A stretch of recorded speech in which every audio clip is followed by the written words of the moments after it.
good? What's good? What's good, man? It's your boy Black Terry Hood Politics. Puffy beat him. It was a partial victory.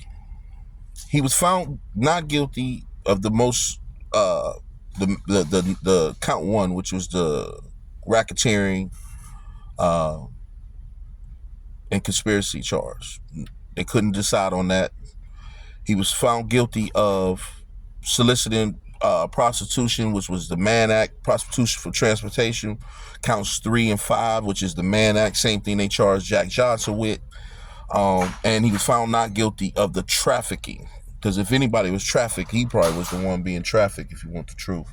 But that's just my opinion. But Puffy beat him. This is a teaching moment, and I hope that, the world is watching.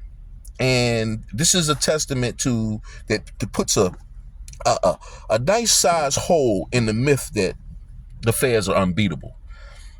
To be honest with you, this happens more often than people know, where the government overcharges people, and when people take them to task, in other words, take them to trial, their case fall apart. And another smart legal move that people don't know, another smart legal move that people do not know about, is that when Puffy refused to waive his right to a speedy trial, because what would have happened was it would have gave the government more time to get those witnesses, Jane Doe, Cassie, more rehearsed. By Puffy saying, "No, we going to trial, ain't no waiting," and took them straight to the box. They couldn't prepare. They didn't foresee that, and they didn't give the government a chance to get their witnesses rehearsed and get their story straight. So when they went in there, it was just a bunch of BS and accusations and misaligned stories and rumors and innuendo. Everything was over exaggerated, and everything was this entire case was an overreach, and it happens every day where the government will overcharge a person. Now imagine if Puffy took a plea. What if he took that 15-year plea? He'd have been sitting there with 15 years for something that he possibly could have beat. And this is happening because the rules of evidence have evolved, have changed a little bit in federal court. That old myth about the 99.9% conviction rate is only predicated to plea bargains. Look at how many people, because only a small percentage of people, maybe 10%, go to trial.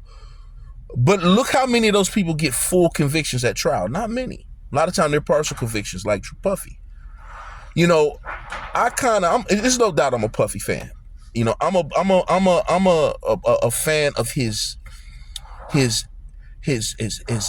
contribution to the music industry, his contribution to the culture. I'm not a fan of his personal life, but I don't care about his personal life. That's his business. But this is just an example, man. The world is watching, man. Congratulations, P. Diddy. And I know a lot of you people, boy, y'all uneasy. A lot of people uneasy right now. He getting out. Now what y'all gonna do? Huh? How are some of these guys gonna even be able to look him in the eye? It's gonna be amazing. Some of these guys gonna avoid him like the fucking plague. You hear me? See, with the feds, winning doesn't mean you go home. Winning is they want to give you 20 years and you get 2 years. Winning is they want to give you 15 and you get a year. Winning is, they want to give you life and you get 10 years. That's a win with the feds. And I knew that this is kind of what's going to be the result. And I didn't go on record, but I called it to my personal circle that he would be found guilty of the prostitution charges, soliciting prostitution. And that's it. Counts 3 and 5. Because those were like obvious. Those were obvious. Those charges was pretty much obvious. It didn't take much. But the sex trafficking, if anybody was sex trafficking, it was him. He was used for his money, his resources, and to be able to provide sexual experiences for women who had appetites that couldn't be satisfied. Let me tell you something, man. I've seen this, man, and this is, like I said, this is a teaching moment for our communities. It's a teaching moment, for people watching, the world watching. Sometimes, man, you got to hold your nuts on them people, man, and stand on principle. We like to say stand on business, stand on business. Well, Puff stood on business. Man, Puff acted more of a street dude than 99.9% of these street dudes who go in there and fold, whether they tail or just take a dry plea. He stood up. He stood up to the federal government. Of course, he had the resources, the money. He had a great legal team. His legal team was awesome.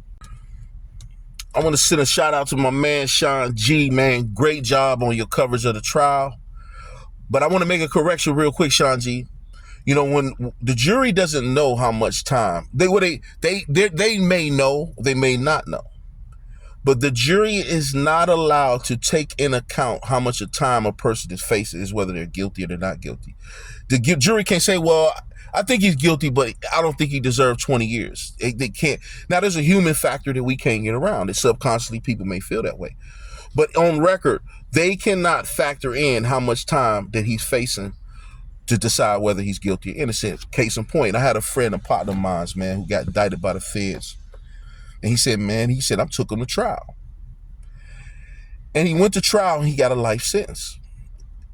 And he said that when his lawyer did a poll of the jurors after the trial, and it was before his sentencing, it was explaining that them finding him guilty had dire consequences. And they said he asked the jury, based on the evidence, you sat through this trial for 2 weeks, based on the evidence, how much time do you think my client is facing? And when he asked each juror said, I don't know, 4 or 5 years. I don't know, 7, 8 years. I don't know, 2, 3 years. And when he told the jury, who didn't know how much time the client was getting, that he was getting a life sentence, 2 of the jurors, he said, broke down in tears because they didn't know that he was looking at it. They thought that, oh, he's guilty, but he'd only get a couple years because the crimes were so minimal. But it wasn't. They didn't understand how statutes work. They didn't understand how a lot of the things work in the federal system that boost up your time, the enhancements, and some of the other things, the relevant conduct. So what I'm saying is, I say all that to say is, Sean G, the jury don't know how much, or they can't take into account how much time you're facing based on your guilt or innocence, my brother. So be careful with that. But you did a great job, my G. A friend of mine had asked me, what did I think about the Puffy? Was he going to get found guilty? And I told him, I said, I believe he will get found guilty of counts 3 and 5, which was the soliciting prostitution, the Mann Act. But I said, my concern is, now, soliciting prostitution, that charge carries a statute of 0 to 10 years.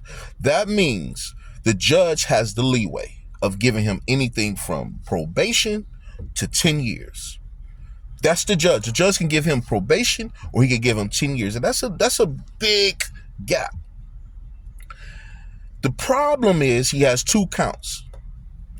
The feds, here's the problem. Even when you're found innocent, the judge can take into account in Puff's sentencing some of the things that came out in trial or before trial, like the video of him beating Cassie, some of the statements of Jane Doe, when he sentences Puff, and use it to try to give him a maximum under his statute.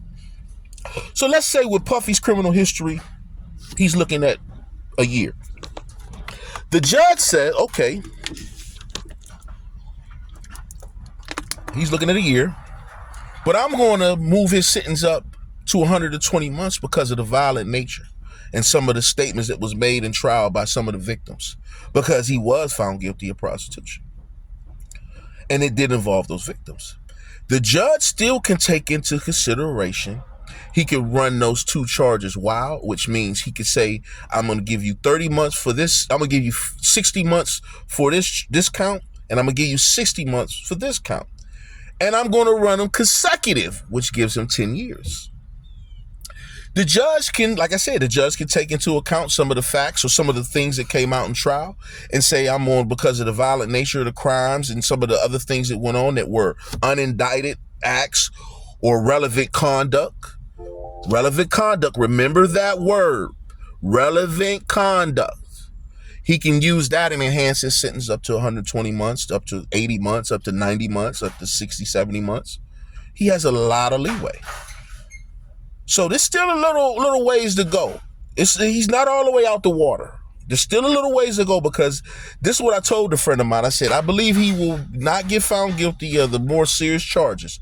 But my concern is that the government has a lot of tools at their disposal, even when you beat them at trial.